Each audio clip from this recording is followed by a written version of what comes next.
बिस्मिल्लाहिर्रहमानिर्रहीम। अस्सलाम वालेकुम। Welcome to my YouTube channel the best nurse. आज की इस वीडियो में हम नर्सिंग कॉलेजेस में दाखिला लेने के बाद हॉस्टल के तमाम रूल्स एंड रेगुलेशन डिटेल से डिस्कस करेंगे। हम डिस्कस करेंगे कि कॉलेज में ज्वाइनिंग के बाद आपको गवर्नमेंट हॉस्टल मस्ट ज्वाइन करना होता है या नहीं।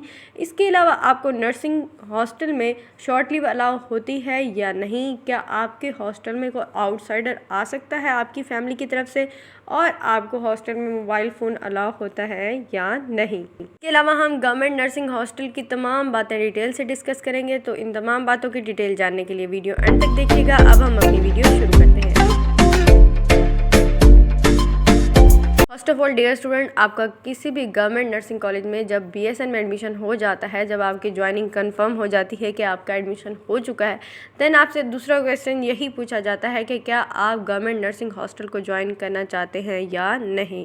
नर्सिंग में सिर्फ बीएसएन के स्टूडेंट से ये क्वेश्चन पूछा जाता है, क्योंकि डिप्लोमा नर्सिंग और एलएचबी के स्टूडेंट्स को कुछ महीने के लिए, कुछ पीरियड के लिए मस्ट गवर्नमेंट हॉस्टल में रहना पड़ता है, जबकि बीएसएन के स्टूडेंट्स की मर्ज़ी होती है कि वो गवर्नमेंट में रहे, प्राइवेट में रहे, या जिनका घर करीब है वो डे स्कॉलर्स रोज़ आ जा सकते हैं अपने नर्सिंग कॉलेज में। अगर आप कहते हैं कि आप गवर्नमेंट हॉस्टल में रहना चाहते हैं तो फर्स्ट आप एप्लीकेशन लिखते हैं। देन जो पहला काम होता है, आपको गवर्नमेंट नर्सिंग हॉस्टल में रूम अलॉट किया जाता है। ये बताया जाता है कि आपके रूममेट्स कितने हैं, मैक्सिमम 4 या मिनिमम 2 तक होते हैं। इसके अलावा आप अपनी मर्ज़ी से अपने रूममेट्स रख सकते हैं। आप पे कोई रिस्ट्रिक्शन नहीं है कि आपको मस्त किसी और रूममेट के साथ रहना है।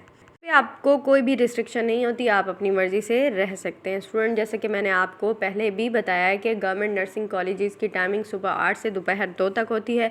दोपहर 2 बजे के बाद आपका नर्सिंग कॉलेज के साथ ही आपका नर्सिंग हॉस्टल होता है। आप वहाँ पे फ़ौरन ही जा सकते हैं, अपने रूम में जा सकते हैं। उसके बाद आप टोटली इंडिपेंडेंट, आप जो कुछ करना चाहें, आप अपनी स्टडी करना चाहें। और गवर्नमेंट नर्सिंग हॉस्टल में आपकी मेस की फैसिलिटी भी मौजूद होती है। आपका 3 टाइम का मेस होता है, आपको मेस मनी पे करनी पड़ती है, जो कि 3 to 4,000 तक होती है, जबकि हॉस्टल फीस बिल्कुल नहीं होती, क्योंकि ये गवर्नमेंट हॉस्टल है। इसके अलावा स्टूडेंट, अब हम विजिटिंग की बात कर लेते हैं, क्योंकि स्टूडेंट न्यू घर से आते हैं तो पेरेंट्स मिलने आते हैं, या अगर उनको कोई सामान ज़रूरत होता है तो पेरेंट्स आते रहते हैं। तो स्टूडेंट, आपको पहले अपने नर्सिंग कॉलेज में बताना पड़ता है, परमिशन लेनी पड़ती है कि हमारे पेरेंट्स मिलने आना चाहते हैं। आप अपनी डायरी साइन करवाते हैं। देन हॉस्टल आके वो कुछ देर के लिए एक जगह बनी होती है, आप उनसे मिल सकते हैं। आप अपने पेरेंट्स को अपने रूम्स में लेकर नहीं आ सकते, एक स्पेसिफिक जगह होती है, वहाँ आप मिल सकते हैं।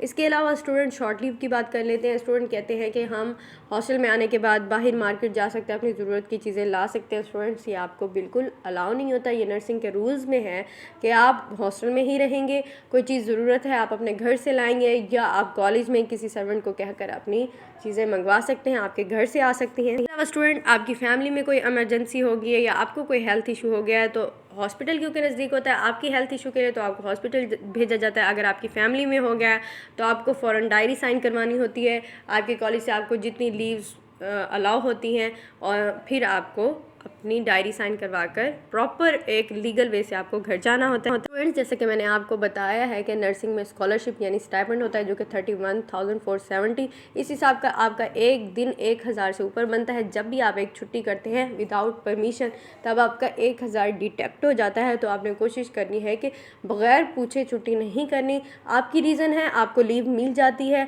आपकी अगर रीज़न बिल्कुल ठीक है तो आपको मिल जाती है। SOP अब क्या होती है, स्लीप आउट पास।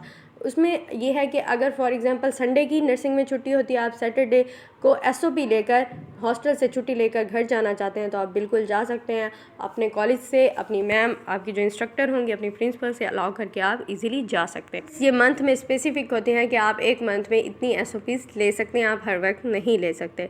इसके अलावा स्टूडेंट, जैसे कि आपको पता है कि आप छुट्टी करेंगे तो आपकी स्कॉलरशिप यानी स्टाइपेंड आपका डिटेक्ट हो जाएगा। तो अब आपको कैसे छुट्टियाँ मिलेंगी, तो स्टूडेंट हर मंथ के स्टार्ट में, या जिस तरह हर क्लास की रूल्स बनते हैं, तो उस लिहाज से आपको 1 या 2 छुट्टियां दी जाती हैं। तब पूरी क्लास को प्रिंसिपल की तरफ से अलाउ किया जाता है और पूरी क्लास छुट्टियों पर जाती है। ये इंश्योर करने के लिए कि आप हॉस्टल में मौजूद हैं, आप रूल्स एंड रेगुलेशन फॉलो कर रहे हैं।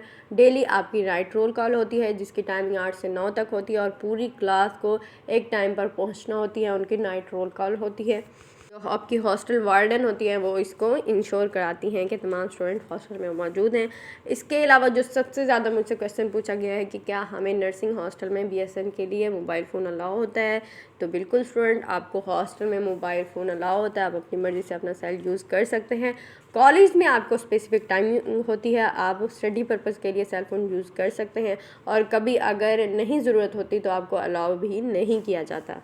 स्टूडेंट्स, आपको पता है कि तमाम स्टूडेंट्स अपने घर से दूर होते हैं तो कुछ परेशान हो जाते हैं, तो वो स्टूडेंट जल्दी एडजस्ट कर जाता है जिसको कंप्रोमाइज़ करना आ जाता है या जिसको जल्दी एडजस्ट करना आ जाता है। स्टूडेंट्स, ये रूल्स एंड रेगुलेशंस होते हैं, ये सख्ती नहीं होती, हर जगह के अपने रूल्स होते हैं। आप जितनी जल्दी इनको फॉलो करेंगे, अगर सख्ती समझेंगे तो आप कभी एडजस्ट नहीं कर सकते। अगर आप अच्छे स्टूडेंट्स की तरह इनको फॉलो करेंगे तो आप बहुत जल्द एडजस्ट हो जाएंगे और आप फॉलो करेंगे। डियर स्टूडेंट्स, मैं उम्मीद करती हूँ कि आपको इस वीडियो से बहुत कुछ बातें सीखने को मिली होंगी और उम्मीद करती हूँ आपको ये वीडियो अच्छी लगी होगी। अगर अच्छी लगी है तो लाइक ज़रूर कर दें और मेरा चैनल सब्सक्राइब करना मत भूलें और बेल आइकन को भी प्रेस कर दें ताकि नर्सिंग से मुताल्लिक आपको हर information the best nurse channel पर टाइम से मिल सके। Thank you so much. अल्लाह हाफिज़।